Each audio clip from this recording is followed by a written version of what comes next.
Kino muhoozi Kayine Rugaba avuddeyo n'awa endowooza ye n'agamba nti siri against n'abazungu ng'abantu abamu w'omulowooza nti wekiri ng'emusuggestinga I'm not anti-bazungu nga we mugamba ng'emustatinga ku social media. Mpulira bingi byogerwa, mpulira bingi byogeddwa, bingi bikoleddwa, mulowooza nti ndi against n'abazungu. Nedda baaba, ekyo mwanfunye mbukyamu era eyo si y'endowooza yange.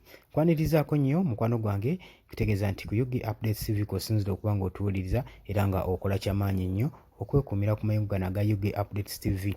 Baganda bange abali eyo e Bulaaya diaspora, abali emitala w'amayanja, mbaanirizaako nnyo ku mayungu ga Yugi Updates TV.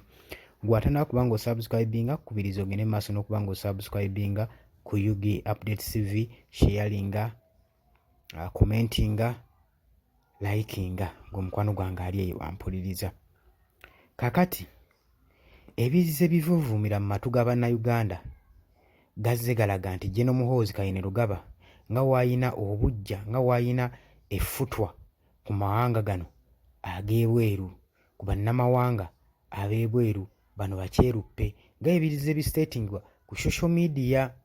General Muhoozi Kayine Rugaba avuddeyo n'abyesambajja n'agamba nze ebyo ebyogerwa bansibako matu ga mbuzi kundiisango, tekiri nga mmwe mulowooza, tekiri nga ye mukifurazinga, nga we musuggestinga endowooza yammwe. Nze sibagana kuteekawo ndowooza zammwe, abagenzi sibagana kuteekawo ndowooza zammwe zonna ze mwagala, naye mukimanye nti nno siina buvunaanyizibwa ku ndowooza za muntu n'omu z'anaaba avuddeyo okuwa wadde n'okuteeka ku social media platforms, olw'ensonga nti nno nze siwala na bazungu, sibayinaako buzibu yadde n'akamu, kubanga gwe wammaso okulabe. Naye nze kugamba kinnabeetamwako abazungu abo, sibawalana, sibayinaako buzibu, naye kyennabeetamwako abasajja abo, nabeetamwako kubanga balina injustice ku baddugavu, balina injustice against Africans. Injustice kyeki? Injustice bwe butali bwenkanya, omuntu okubanga tasalawo na bwenkanya ku muntu, ng'omuzungu omuteeka n'omuddugavu, omuddugavu amulamuza kirala n'omuzungu n'amulamuza kirala, Mufirika amulamula mu ngeri ye n'omuzungu n'amulamula mu ngeri ye, n'atateekawo bwenkanya, ewatali bwenkanya. Injustice agambye nti abasajja bano tebalina bwenkanya eri omuddugavu, eri omwana wa Ssemazinga wa Afirika tebalina bwenkanya. Kyekintu kyabantamyako basajja mmwe, mwantamako kintu ekyo, sibalinaako buzibu.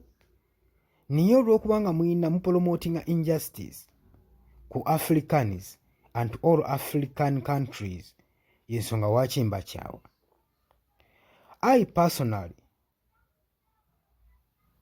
nze nga ensi yange, favorite countries zange, nze General Muhoozi Kayine Rugaba, mu West nyinayo Sweden, mukimanyi bulungi, ye yensi yatuwa ba refugee abawonyi b'obubuddamu mu 1980. General Muhoozi watu wagamba, n'agamba UK ye yensi yantraininga okuba nga nfuuka musirikale oba nga mbeera w'amagye. Italy, abo ba good friends ba Uganda, abo tuli banywanyi nfanfe. Ne France gyo juzi mbadde mugiraba, ebadde egezaako okunoonya relationship ennungi masekkati gaffe bannayuganda. N'agamba Netherland, Ireland and Belgium tetubalinaako buzibu, mwezi tuli ba mukwano era nze sibalinaako buzibu, naye mwantamako ekintu kimu, mulina obusosoze, mulina injustice ku Baafirikaans. bw'atyo Gen. Muhoozi Kainerugaba wafuddeyo n'ayogera.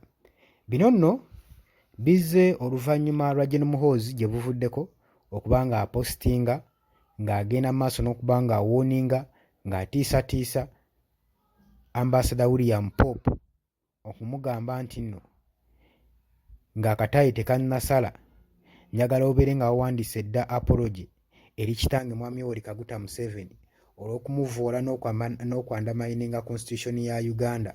Ekitabo ekyo bayimande essaawa 3 ojja kuba wakuttemu enguguuzo nga wazze wammwe ku butaka, ate siddangamu kulaba ng'olinnya ku ttaka ly'omuddugavu wano mu ssemazinga wa East Africa. Bw'atyo n'amugoberawo ddala.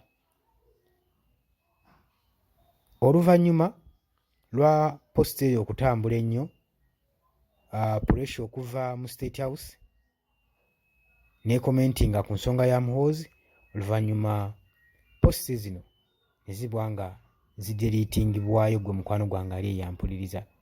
Naye kino newankubadde kyabaddewo ekityo, Embassy ya America yavuddeyo n'egamba nti bo tebafunangako wadde official letter n'emu eva wa Gen. Muhoozi Kainerugaba oba wa President Yoweri Kaguta Museveni nga batusaba officially okubeetondera. Tetugirabangako, era ye nga tumwetondere ku ki kye tutamanyi kye twazizza. So tebatusibaako matu ga mbuzi, tuliisa ngu. Era Ambassador William Pope titwamulabako nga yeetonda gwe mukwano gwange ali eyampuliriza. Kaakati oluvannyuma lw'ekyo kizze kiraga bannayuganda nga bakifurazinga nti Gen. Muhoozi Kainerugaba ayinza obba yakoowa bakyeruppe bano amawanga gano aga Western, ayinza obba yabakyawa. Ka Gen. Muhoozi kwe kuvayo n'agamba sibakyawangako, buli muntu muyinako ekijjukizo. Amawanga ago ag'ebweru tugalinako ekijjukizo nga bannayuganda. Tujjukira bulungi jjo wano jjo juuzi mu 1980 Sweden yatuweereza abarefugee, ekyo twakisiima. Tujjukira bulungi wano mbadde ndi mu gundi mu training courses zange mu academy UK mugira bulungi, bantraininga bulungi, si basajja babi. N'Abafalansa mbadde mubalaba nga bagezaako kwegulako bagula obuganzi gye tuli nga bagala fuuka banywanyi baffe. Ekyo mbadde temukiraba. Kati nze siinaako buzibu na mawanga aga Bulaaya, wabula nze kimbayitamuako ekintu kimu, era singa mukikyusaamu okuba nga mulina injustice against Africans, mulina injustice, tewali bwenkanya, temulina bwenkanya ku baddugavu, y'ekyo kyabavunaana Gen. Muhoozi Kainerugaba. Kale mu mukwano gwange obadde muwuliriza mulungi, kutegeeza nti tovaako, webale kwekuumira ku mayengo ga UG Updates TV. Ngenda kukuleetera America biki byezzeemu oluvannyuma lwa posita ezapostingibwa gye buvuddeko ng'omukwano gwange ali yampuliza. Tubaagala nnyo, mweraba.